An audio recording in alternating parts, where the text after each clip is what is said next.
But first tonight, an eye-opening look at the conditions inside privatized military housing at MacDill Air Force Base. Good evening and welcome to Tampa Bay 28 News at 6. I'm Wendy Ryan. I'm Paula Groen. You know, service members, they invited our I-Team reporter Kylie McGivern right into their homes. And tonight, Kylie shows you why 3 families living on the base there say they had no choice but to get out.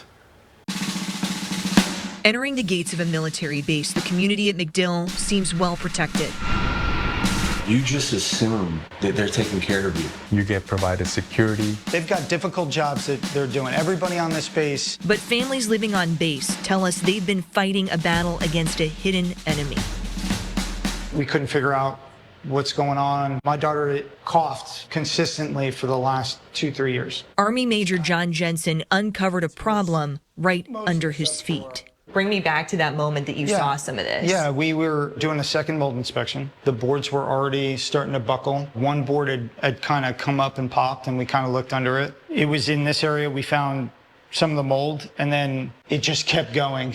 Jensen invited me in after getting his family out. We got out of here in 5 days. Jensen says they took what they could and left the rest at the curb with a warning. Caution, mold exposure. We didn't want to believe it. I didn't want to believe it. Didn't want to believe there was mold in Harbor Bay, privatized family housing on base. Families first began contacting us in March, months before this letter came to light, addressed to the Secretary of Defense and signed by 14 bipartisan members of Congress to express urgent concern. It says their offices have met with families stationed at several bases, including MacDill, and detailed 3 common trends: exposure to toxic mold, the development of serious medical conditions, and the loss of property due to contamination. We are supposed to protect Lily, and she's suffering in this every day for 4 years.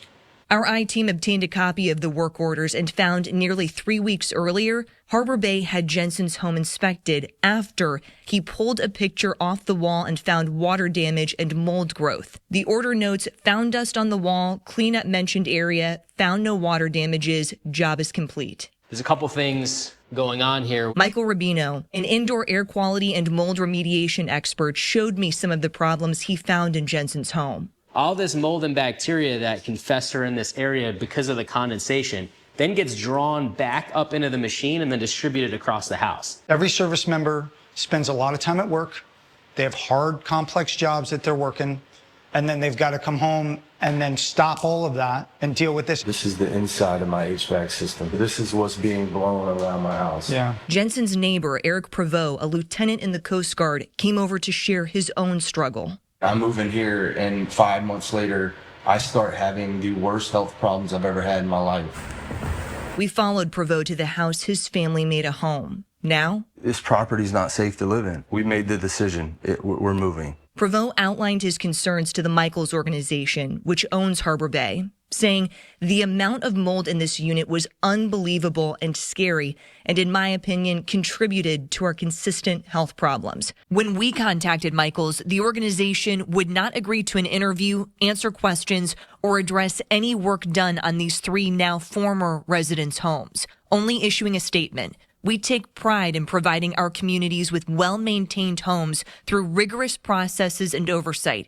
including Air Force-required inspections. It's all been sampled. It's all been confirmed that it is, in fact, mold growth. Rubino was brought in to look at homes in Harbor Bay by Just Well Law, based in Austin, Texas. It began in 2021. Including Juan Torres's home. We noticed there was like this moldy mildew smell, and we're like, okay, can we get a work order? Can we get this fixed? Torres is a technical sergeant in the Air Force.